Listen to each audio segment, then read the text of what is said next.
Guys, so today I have a book review video, and I only have 4 books because the one book I thought that I did a review on, I think I did it in my last book review video, so I'm not going to do it again. So I only have 4 books, and it's just because when I work like 5 days a week. I don't have time to read, and when I get home I'm really tired. So I don't read when I get home, so I only read before I go and before I have to clock in. So I only have 4 books, and this one really wasn't a great book. I didn't really finish it because I thought it was really stupid. And it's called Emma's Secret, and it's by Barbara Taylor Bradford. Now, I've seen this book a lot, like at book sales and flea markets, and this book, I didn't know this, but this book is supposed to be the 4th book in a series, and I guess this series is about Emma. And so, if I would have known that, maybe if I would have started with the first one, I would have liked it, but this is what it looks like. This is Emma's Secret.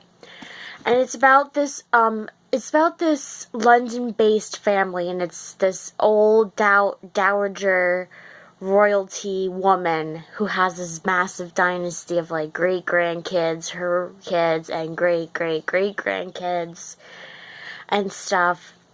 In the beginning of the book, it shows like the family tree, so like if you want to look back in case you don't know who was her great-grandkid or great-great-grandkid or just her grandkid or just her biological kid, you can look it up.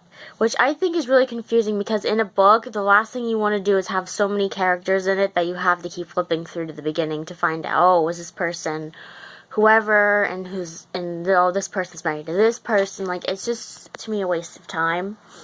So that's why I like books that don't do that, because that means if you see something in the beginning of a book like that, you know that that book is going to be really long to get through, and it's going to be really bad because then you're going to get confused a lot. So this book, like I said, is about Emma, and Emma, like I said, was like this royalty woman who had this business empire, and she was some kind of dowager, and her family's all in London, and what happens is Emma dies, and the first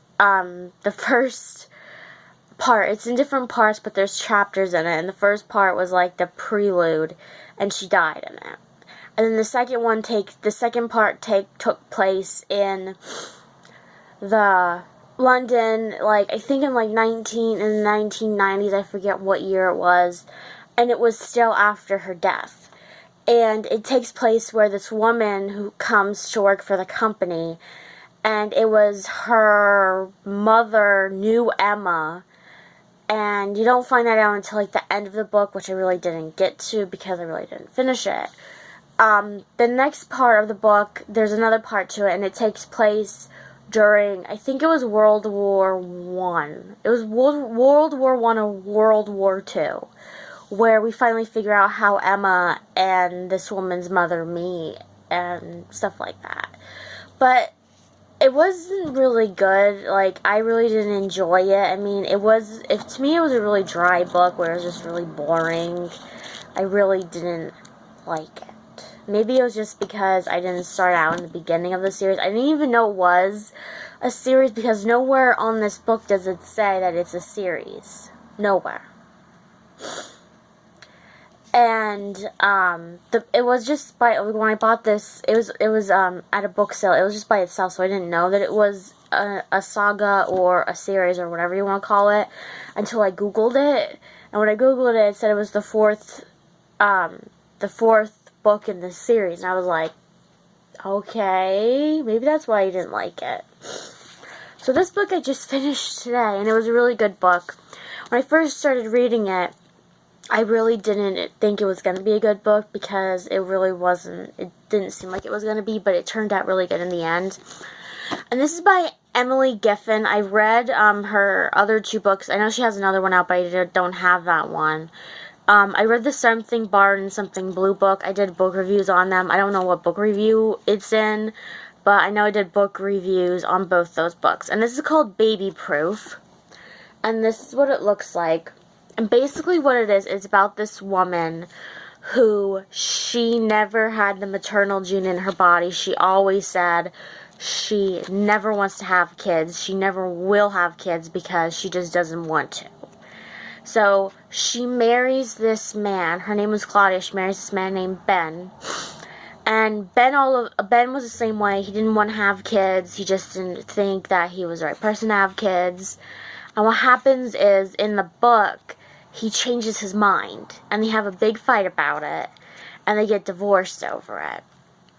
And it just takes place with her trying to figure out, okay, like, should I get back with him, or should I give him what he wants and just have a baby with him, while she's dealing with some of her friends' drama and her family's drama about how they can't have kids, her sisters can't have kids, or her sisters are infertile, or whatever's going on. It was a really good book. Like, it was really boring because all she did was, like, worry about Ben and stuff, and I was like, well, then why did you get divorced in the first place, even though it was just about a baby, you know, stuff like that.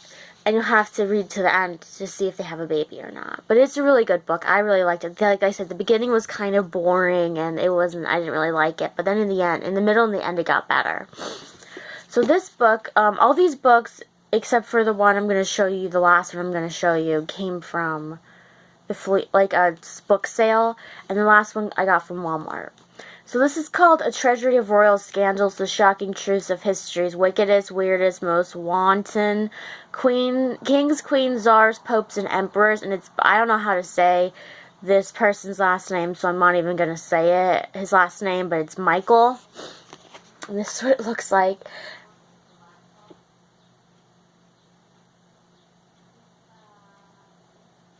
And basically, what it is a book about England and, like, all these different royals and their scandals and stuff. It was a really good book.